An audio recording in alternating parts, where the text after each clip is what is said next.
কলকাতায় এমপি আনার হত্যাকাণ্ডের গুরুত্বপূর্ণ আলামত উদ্ধার করেছে ডিবির তদন্ত দল। সেই সাথে সিসিটিভির ফুটেজও পর্যালোচনা করা হয়েছে। কলকাতা থেকে দেশে ফিরে এসব তথ্য জানিয়েছেন ডিবি প্রধান হারুনুর রশিদ। তিনি জানান, খুনের অন্যতম আসামি সিয়াম নেপালে পালিয়েছে। তাকে ধরতে ইন্টারপোলের সহায়তা চাইবে বাংলাদেশ। আর তাকে ধরতে পারলে এমপি আনারের আরও দেহাংশের সন্ধান মিলবে বলেও জানান তিনি। এর আগে কলকাতা বিমানবন্দরের ডিবি প্রধান বলেন, ওয়াটার থিওরি অনুসরণ করেই তদন্ত সফলতা পেয়েছে বাংলাদেশের তদন্ত দল। সেফটি ট্যাঙ্কি অথবা সোয়ার লাইনগুলি আমরা তাদেরকে রিকোয়েস্ট করেছিলাম এটি দেখার জন্য, এবং আমরা মনে করি সেখান থেকে আমরা কিন্তু অনেকাংশই ভিকটিমের শরীরের কিছু অংশ কিন্তু পাওয়া গিয়েছে। এরা যদিও এটাকে এখন তারা ফরেন্সিক রিপোর্ট বা ডিএনএ টেস্ট করবে, করে চূড়ান্ত জানাবে। তবে আমরা প্রাথমিক যেটা মনে করি যে সেখানে স্বাভাবিকভাবে এই মাংসগুলি এভাবে ফ্লাশের মাধ্যমে যায় না। সেক্ষেত্রে আমরা মনে করছি তারই হবে। তারপরেও আমরা এখানে একটা ডিএনএ টেস্ট হবে, ফরেন্সিক করবে, তারপরে চূড়ান্ত জানা যাবে। সরকারের উপর ভরসা ও আস্থা রাখার আহ্বান জানিয়েছেন প্রধানমন্ত্রী শেখ হাসিনা। আওয়ামী লীগ সবসময় ক্ষতিগ্রস্তদের পাশে আছে জানিয়ে তিনি বলেন, ঘূর্ণিঝড়ে ভেঙে যাওয়া বাঁধ পুনর্নির্মাণ করা হচ্ছে। পাশাপাশি ক্ষতিগ্রস্ত হওয়া ঘরবাড়িও শিগগিরই ঠিক করা হবে। দুপুরে পটুয়াখালীর সরকারি মোজাহার উদ্দিন বিশ্বাস কলেজ মাঠে দুর্গতদের ত্রাণ দিয়ে এসব কথা বলেন প্রধানমন্ত্রী। তিনি বলেন, দল ও সরকার ক্ষতিগ্রস্তদের পাশে থাকবে এবং সব ধরনের সহযোগিতা দেবে। অতীতে এমন দুর্যোগ হলেও কেউ পাশে দাঁড়ায়নি বলেও মন্তব্য করেন তিনি। ধারাবাহিক গণতন্ত্র আছে বলে দুর্গত মানুষের পাশে দাঁড়াতে পারছেন বলে মনে করেন শেখ হাসিনা। এর আগে পটুয়াখালী পৌঁছে হেলিকপ্টারে করে দুর্যোগ কবলিত মঠবাড়িয়া ও পাথরঘাটা এলাকা পরিদর্শন করেন প্রধানমন্ত্রী।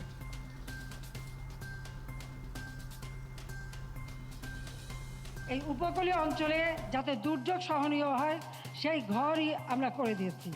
আমি আসার সময় ভালোভাবে দেখছিলাম যে ঘরগুলি কোনো ক্ষতিগ্রস্ত হয়েছে কিনা। আমি দেখলাম না, ক্ষতিগ্রস্ত হয়নি, সেগুলি দুর্যোগ সহনীয় ঘর। সেইভাবেই আমি আপনাদের জন্য কাজ করে যাচ্ছি। আমরা চাই আজকে যারা ক্ষতিগ্রস্ত তাদের ক্ষতিটা পুড়িয়ে নেওয়ার জন্য যা যা দরকার সেটা আওয়ামী লীগ করবে, আমাদের সরকার করবে, সেটা আমি আপনাদের পাশে আছি। প্রাকৃতিক দুর্যোগ আসবে, কিন্তু সেটাকে মোকাবেলা করে মানুষের জীবন মান রক্ষা করা, সেটাই আমাদের লক্ষ্য। সেই কাজটাই আমরা করে যাচ্ছি। দেশের মানুষের কাজের জন্য আওয়ামী লীগ সবসময় নিবেদিত প্রাণ। আমরা আপনাদের পাশে আছি, আপনাদের পাশে থাকব, এবং বীজ সারের যা যা লাগে সব ব্যবস্থা ইনশাল্লাহ আমি করে দেব। নতুন উদ্যমে আমার জন্য আপনারা চাষবাস করতে পারেন। আমরা চাই আমাদের 1 ইঞ্চি জমি অনাবাদি থাকবে না। ঘূর্ণিঝড় রিমালের আঘাতে দেশের 7 জেলায় 16 জনের মৃত্যু হয়েছে। এছাড়া উপকূলীয় এর আশপাশের 19টি জেলায় বিধ্বস্ত হয়েছে প্রায় 2.25 লাখ ঘরবাড়ি। এ তথ্য দিয়েছে দুর্যোগ ব্যবস্থাপনা ও ত্রাণ মন্ত্রণালয়ের অধীন national disaster response coordination centre.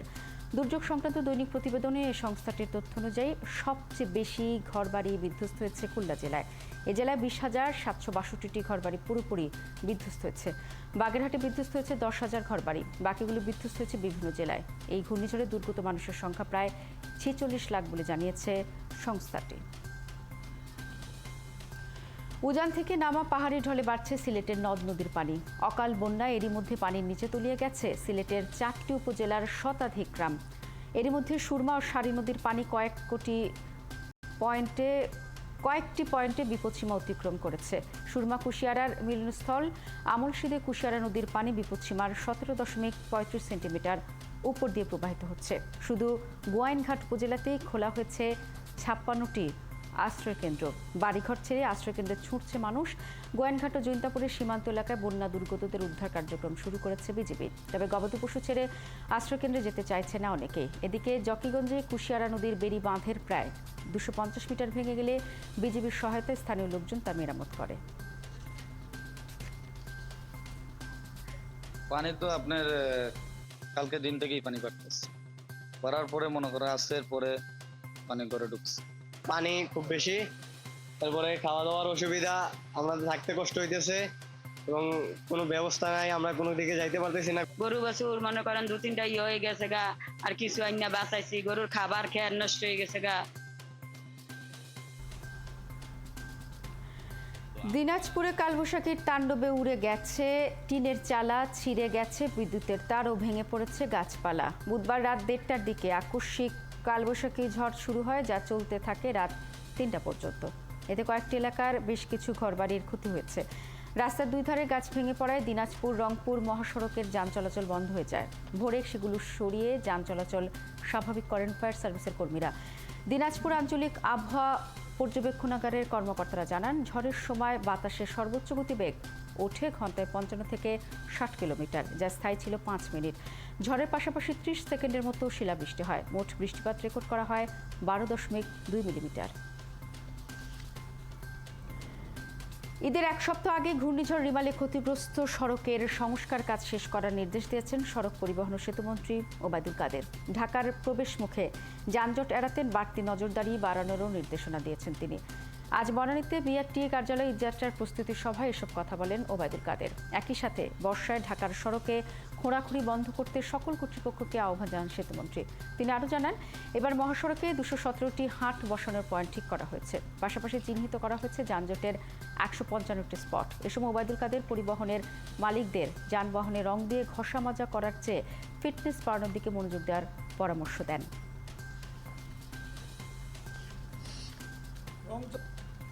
এইসব আমি তাদের কাছে অনুরোধ করবো এই ব্যাপারটা স্ট্রিক্টলি আপনারা একটু মনিটর করবেন, যাতে ভাড়া অতিরিক্ত আদায়। অনেক টার্মিনাল থেকে গাড়ি ছাড়ে না, কাজটা বিআরটিসিও করে, সত্য কথা বলতে কি, কারণ আমি জানি, আমার চোখে দেখি। দেশ লুটেরা আর দুর্বৃত্তদের কবলে পড়েছে বলে মন্তব্য করেছেন বিএনপি মহাসচিব মির্জা ফখরুল ইসলাম আলমগীর। জোর করে ক্ষমতা দখল করে সরকার একদলীয় শাসন কায়েম করেছে বলেও জানান তিনি। রাজধানী চন্দ্রিমা উদ্যানে জিয়াউর রহমানের 43তম মৃত্যুবার্ষিকীতে তার কবরে শ্রদ্ধা জানিয়ে এসব কথা বলেন মির্জা ফখরুল। তিনি আরও বলেন, বাংলাদেশকে পরনির্ভরশীল করে ব্যর্থ রাষ্ট্রে পরিণত করতে চায় সরকার। দেশের গণতন্ত্র নির্বাসিত করে সরকার জোর করে ক্ষমতায় টিকে আছে। তাই এই সরকার পতনের দাবিতে লড়াই চলছে, আর এতে জনগণ জয়ী হবে বলেও আশা করেন বিএনপি মহাসচিব।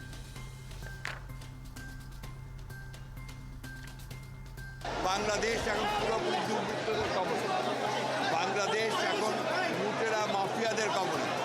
বাংলাদেশ একদিকে যেমন রাজনৈতিক অধিকার হরণ করছে, কিন্তু অন্যদিকে তারা অর্থনীতিকে ধ্বংস করছে এবং তাদের মূল লক্ষ্য হচ্ছে এটাকে পরনির্ভরশীল একটা ব্যর্থ রাষ্ট্রে পরিণত করা। আমরা এর বিরুদ্ধে লড়াই করছি, ইনশাআল্লাহ আমরা জয়ী হব।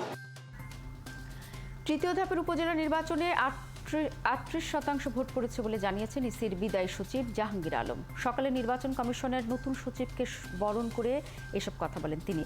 আর সংবিধান মেনে জনগণের অধিকার নিশ্চিতে কাজ করার কথা জানিয়েছেন নতুন সচিব। বৃহস্পতিবার সকালে নির্বাচন কমিশনের নতুন সচিবের দায়িত্ব নেন শফিউল আজিম। তাকে স্বাগত জানান জাহাঙ্গীর আলম। নতুন সচিবকে অভিনন্দন জানিয়ে তিনি বলেন, কমিশন কাজের ক্ষেত্রে স্বচ্ছতার কোনো ঘাটতি ছিল না। গণমাধ্যম বিভিন্ন সময় যে সহযোগিতা করেছে তার জন্য সংবাদকর্মীদের ধন্যবাদ জানান তিনি। এ সময় শফিউল আজম বলেন, নতুন কর্মক্ষেত্র চ্যালেঞ্জ মনে হলো তা মোকাবেলা করে কাজ করে যাবেন তিনি। আর সরকারের স্বার্থ হাসিল নয়, বরং সংবিধান ও আইন মেনে নিজের দায়িত্ব পালন করে যাবার কথাও বলেন নতুন সচিব। আমি নিজেকে অত্যন্ত সম্মানিত মনে করছি।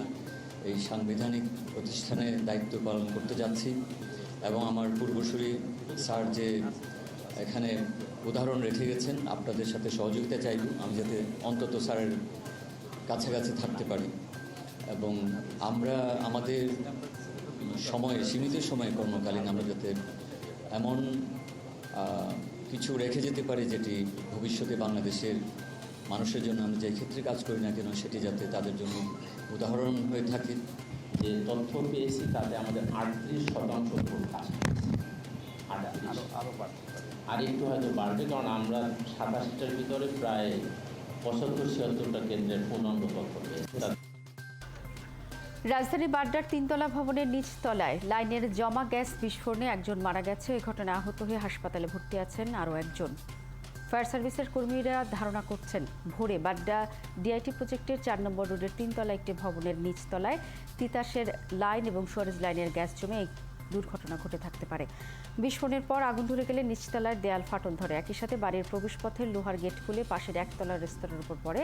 এসব মারা যান সোলাইমান এবং আহত হন গৃহিণী শান্তা বেগম। ঘটনার পরপরই বারিধারা ফায়ার স্টেশনের 2টি ইউনিট গিয়ে উদ্ধার অভিযান চালায়। পরে সেখান থেকে সোলাইমানের মৃতদেহ আর আহত শান্তাকে উদ্ধার করে হাসপাতালে ভর্তি করা হয়। 6:10 বা কিছু আগে এই বিকট আওয়াজ এই পর্যন্ত বলতে পারি আর কি। আইসা দেখতেছি যে আমার রুমের কিচ্ছু নেই, সব ভাঙচুর হয়ে গেছে, মানে একদম সবগুলি রুমের কিচ্ছু নেই, দরজা জানলা যা আছে ঠাই সব ভেঙে চুরমার হয়ে গেছে। ছুটি মেয়ে কইছে আব্বা আপার বাসায় আগুন লাগছে, দৌড়ে আইসা দেখি এই অবস্থা দেখা পর আমি বাহিরে খাড়াই রয়েছি, এক লোকের মোবাইলে আমার মেয়ের ছবিটা দেখছি, দেখে ভাই আমি আর কিছু বলতে পারি না। মেয়ে কি বাচ্চা আছে না মারা গেছে আমি এই খবর সঠিক কখনো পাইনি আমি। চট্টগ্রামের বাঁশখালী, আনোয়ারা, মহেশখালী, কুতুবদিয়া উপকূলের 50 জন জলদস্যু স্বরাষ্ট্রমন্ত্রীর কাছে অস্ত্রসহ আত্মসমর্পণ করেছেন। বৃহস্পতিবার দুপুরে র্যাব 7 কার্যালয়ে স্বরাষ্ট্রমন্ত্রী আসাদুজ্জামান খান কামালের উপস্থিতিতে তারা আত্মসমর্পণ করেন। এ সময় তারা 90টি দেশি বিদেশি অস্ত্র, বিপুল সংখ্যক গুলি ও কার্তুজ জমা দিয়েছে। পরে স্বরাষ্ট্রমন্ত্রী জানান, আত্মসমর্পণ করা সবাইকে স্বাভাবিক জীবনে ফিরিয়ে আনতে পুনর্বাসনের ব্যবস্থা করা হবে। পাশাপাশি তারা যেন আবারও আগের জীবনে ফিরে যেতে না পারে সেজন্য তদারকিও করা হবে। অনুষ্ঠানে উপস্থিত ছিলেন জলদস্যুদের স্বজনরা।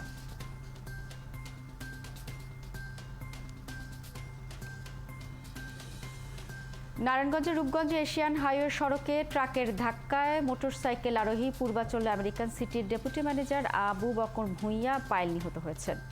ভুলতা হাইওয়ে পুলিশের এসআই রিপন কুমার হালদার জানান, বৃহস্পতিবার সোনারগাঁয়ের গোয়ালদি থেকে মোটরসাইকেল করে রূপগঞ্জের কাঞ্চনে পূর্বাচল আমেরিকান সিটিতে যাচ্ছিলেন আবু বকর। পথে এশিয়ান হাইওয়ে সড়কের গোলাকান্দাইল নীল ভিটা এলাকায় পৌঁছলে পিছন দিক থেকে একটি ট্রাক মোটরসাইকেলটিকে ধাক্কা দেয়। এতে মোটরসাইকেলটি দুমড়ে মুচড়ে যায়। আশপাশের লোকজন আবু বকরকে উদ্ধার করে স্থানীয় একটি বেসরকারি হাসপাতালে নিয়ে গেলে সেখানে চিকিৎসাধীন অবস্থায় তিনি মারা যান। জামালপুরে টাকা ছিনিয়ে নিয়ে ব্রহ্মপুত্র নদে ফেলে দেবার 21 দিন পর একই স্থান থেকে নিখোঁজ শিশুর মরদেহ উদ্ধার করা হয়েছে। মুজাহিদ নামে ওই শিশু দিয়ানগঞ্জ উপজেলার পাটাধোয়াপাড়া গ্রামের গার্মেন্টস কর্মী বাবুল আক্তারের ছেলে। গত 10 মে দুপুরে শিশু মুজাহিদের হাত থেকে 500 টাকার একটি নোট কেড়ে নিয়ে তাকে ব্রহ্মপুত্র নদে ফেলে দেয় এক এলাকার রফিকুল ইসলামের ছেলে বখাটে শামীম। ঘটনার পরদিন স্থানীয়রা শামীমকে আটক করে পুলিশে দেয়। পরে ফায়ার সার্ভিসের ডুবুরি দল উদ্ধার অভিযানে চালিয়ে শিশুর মুজাহিদের মরদেহ খুঁজে পায়নি। বৃহস্পতিবার সকালে ব্রহ্মপুত্র নদের তলদেশে পলি মাটির নিচে আটকে থাকা মরদেহ ভেসে উঠলে স্থানীয়রা পুলিশকে খবর দেয়। নেত্রকোনার পূর্বধলার সড়ক থেকে নারীর মরদেহের সাথে উদ্ধার করা 2 বছরের শিশুর এখন ময়মনসিংহ মেডিকেল কলেজ হাসপাতালে চিকিৎসা চলছে। বুধবার ভর্তির পর বৃহস্পতিবার দুপুর পর্যন্ত অজ্ঞাত ওই শিশুর জ্ঞান ফেরেনি। হাসপাতাল কর্তৃপক্ষ ছাড়াও শিশুটিকে নিয়ে আসা পূর্বধলার স্থানীয় কয়েকজন সমাজসেবী এবং স্থানীয় সমাজসেবা বিভাগের কর্মীরা শিশুটিকে এখন দেখভাল করছেন। বুধবার পূর্বধলা উপজেলার সড়কে অজ্ঞাতনামা নারীর মরদেহের পাশে অচেতন অবস্থায় পড়েছিল 2 বছরের শিশুটি। স্থানীয় লোকজন পুলিশকে খবর দিলে নারীর মরদেহ উদ্ধার করে নিয়ে যায় এবং শিশুটিকে ময়মনসিংহ মেডিকেল কলেজ হাসপাতালে পাঠিয়ে দেয়। এখনও ওই নারী এবং শিশুটির কোনো পরিচয় জানা যায়নি। সবাই মিলে আমার সহযোগিতা করতেছে, বড় বড় কর্মকর্তারাও আইছে, বাচ্চার কি লাগবো সবই তারা দিতেছে।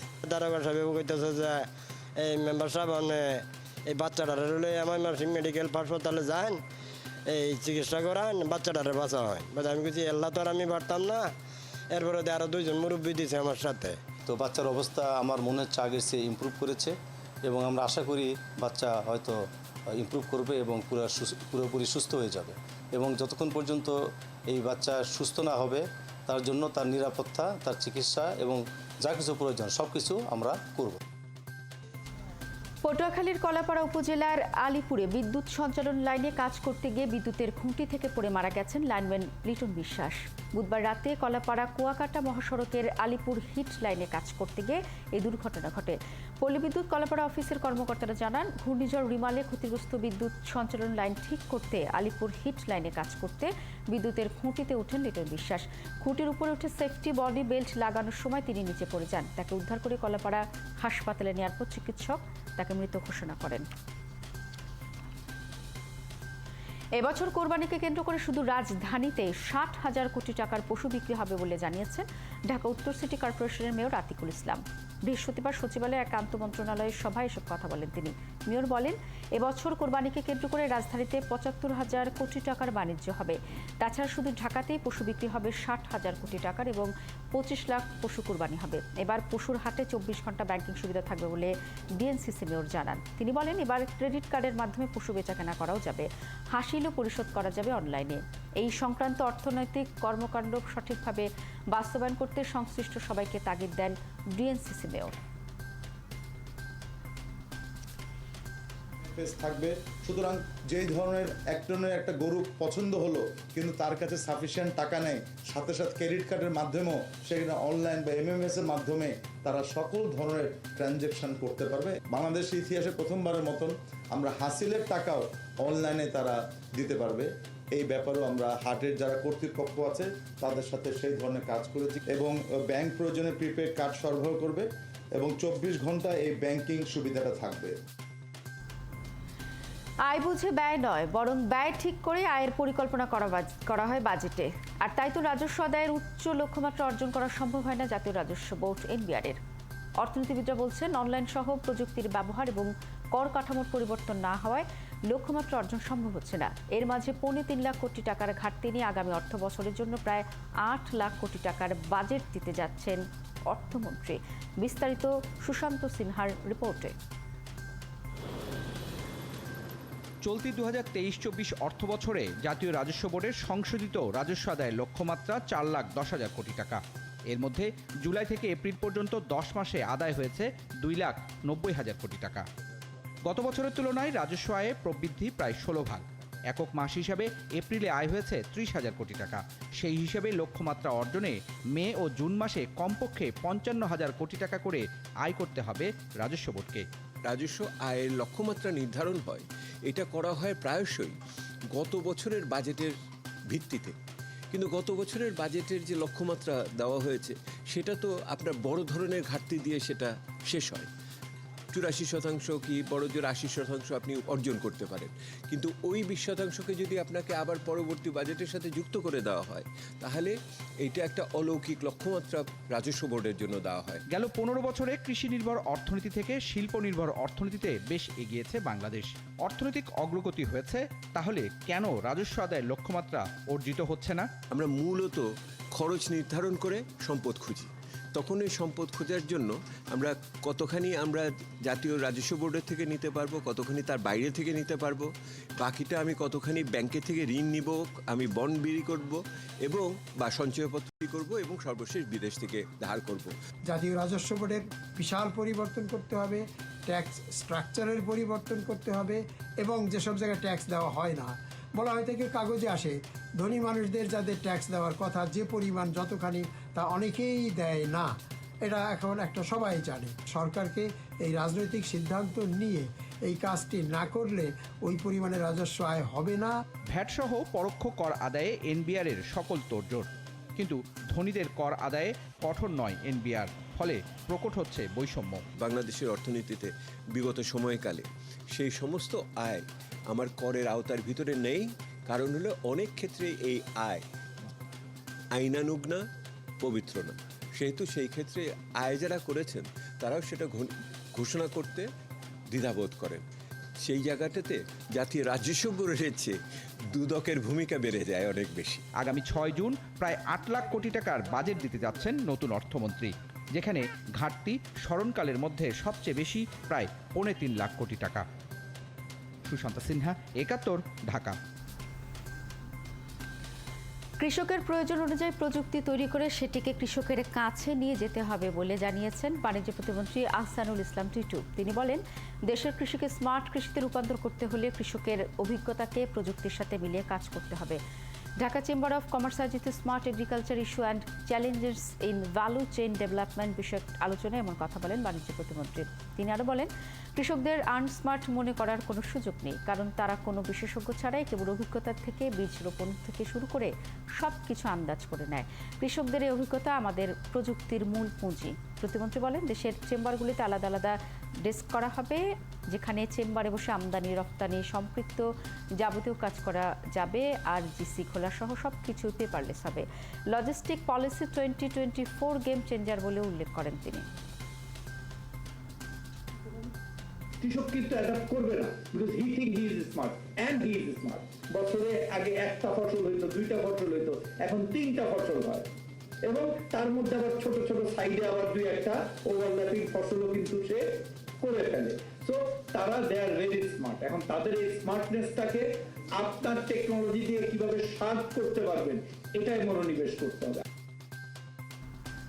ডলার সংকটের মধ্যে দেশে বিদেশি বিনিয়োগের পরিমাণ কমেছে। 2023 সালে প্রকৃত এফডিআই বা বিদেশি বিনিয়োগ কমেছে প্রায় 14%, আর একই সময়ে নতুন বিনিয়োগ কমেছে 31%।